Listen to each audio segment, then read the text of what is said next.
know, the reason is because we have the same situation we had in Colorado. We have all these business owners who are already experts, who are already operating and actually making millions of dollars a year in California, and basically taking all of these people and transferring them out of prohibition into legal licensed businesses is like steering the Titanic, basically. Because one, these people don't have the experience that it takes to really operate in compliance. And those systems and procedures can take years to develop, especially with ever-changing regulations. In California, they change it every 2 weeks. And what's interesting is we have medical marijuana, we have a recreational marijuana. They're very different. If you're a first-time rec user and you need a 100-milligram medical patient bar, you're going to be on the floor.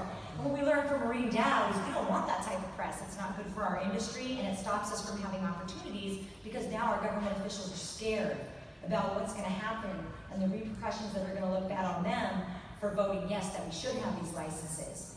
So, you know, they decided that first-time rec users should not take any more than 5 milligrams, you know, even if they're eating it, which is going to affect them harder, and they should definitely wait up to 2 hours, not just 45 minutes, and see if it's going to hit them before they try something new.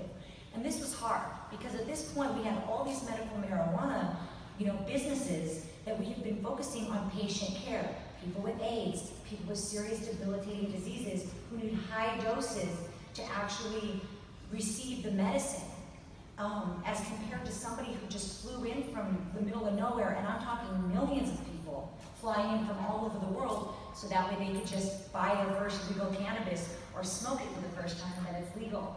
And we saw a lot of problems. We also saw a lot of variances in our infused products. So like cookies, we couldn't seem to get the same amount and the same dose in each cookie every single time. There's always been a 15% variance, and it depends. I mean, if I bought my wholesale from you, and you, that's 3 different types of cannabis. If I don't keep buying that exact same cannabis, and who's to say that you grew it all the exact same every single time? And I found that out the hard way with an edible. I was sitting in East Isle in a Bass Pro Shop, waving to the fish tank, so, yeah. That's what I'm saying, look how big Ted is. And the edible took him down, you know? California still has a really big black market. Right, but California's enacting limited licenses. So you've got 40 million people in this state, and a lot of them are already in the marijuana business making a lot of money. But you've also got big companies coming in, and it's very different. In California, the Department of Ag is like, they're different than any other state. They're very powerful. They can pull your trucks over and search them. They're you know. And what's going to happen is the ones that are spending the money to do it the right way, they're not going to tolerate the black market.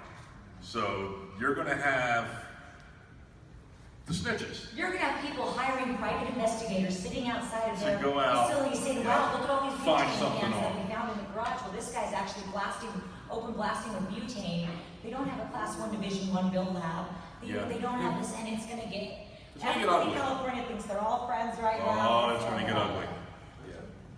Besides research, development, advocacy, and getting involved in politics, as someone from New Jersey, how do I make sure that the right legislation, I guess, like, are there people on that? Do I have to do it myself? Hire a lobbyist. What part of New Jersey? South Jersey, across the bridge from Philly. All right, yo, all right. Ted's That's my neck of the It woods. looks familiar. But you know, hiring a lobbyist is huge. And I really truly believe that's how my client in New York, I think that's how we won.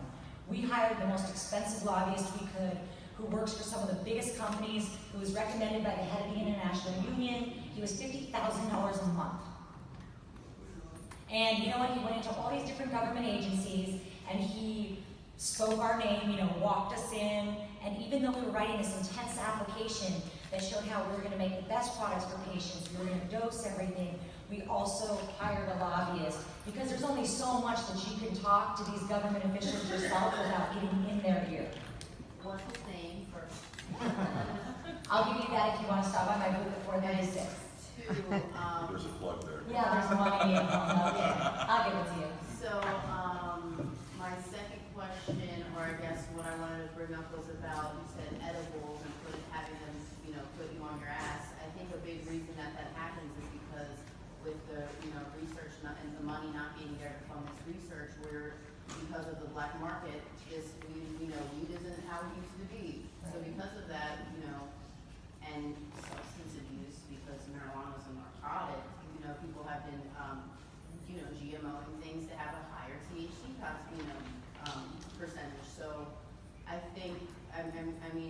how else can we move this along so that the proper studies can be done, so we know exactly what we're giving the patients? Well, we just passed a research bill in Colorado in the last few months. It was the first one.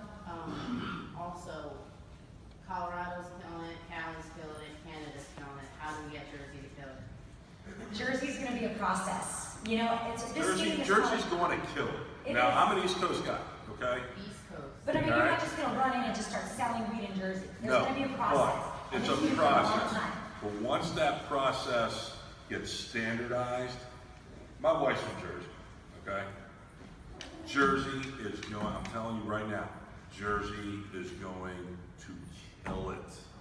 Well, there's no They doubt are that Jersey's going gonna to kill kill it, it. but, I mean, this is also going to be, it's gonna take away a lot of the black market in Jersey, and how do you get a license there? We let a couple other people ask some questions too.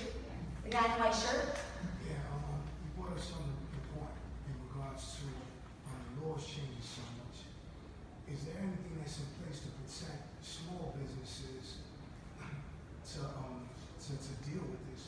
Because I just got back from LA, and some of the products that are in dispensaries and were accessible before got recalled because of the changes in dosing. And so a lot of things have to be under 100 milligrams and 10 milligrams per dose. For a large company that can easily, take their products back, recall them, repackage them, and do that, it might not be that much of a big deal. But for a small company that's not really off the ground, is there anything in place to protect it? no. Not that I'm aware You of. you have the wrong dosing, and they think, for instance, you could be causing botulism or anything. They will go in and they will take all of your stuff, everything. And there will be no, let's test it.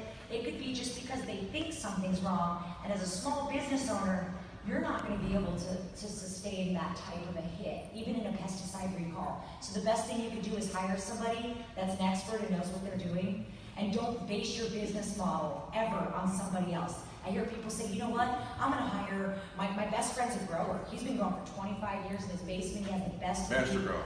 Oh, master grower. That best weed in the world, right? But you I know got the what? best grower Oh, he's out the there best. on my team. But you know what? It's one thing to be able to just grow cannabis. It's another thing to have thousands of square feet of legal cannabis. And if you get one hit that's wrong, you can lose your You're done. business. And nobody's going to want to invest with you because you have a bunch of sharks just waiting for you to start bleeding. Yeah. Going back to that point about the local permits, one of the things that happened in Massachusetts was they said, yeah,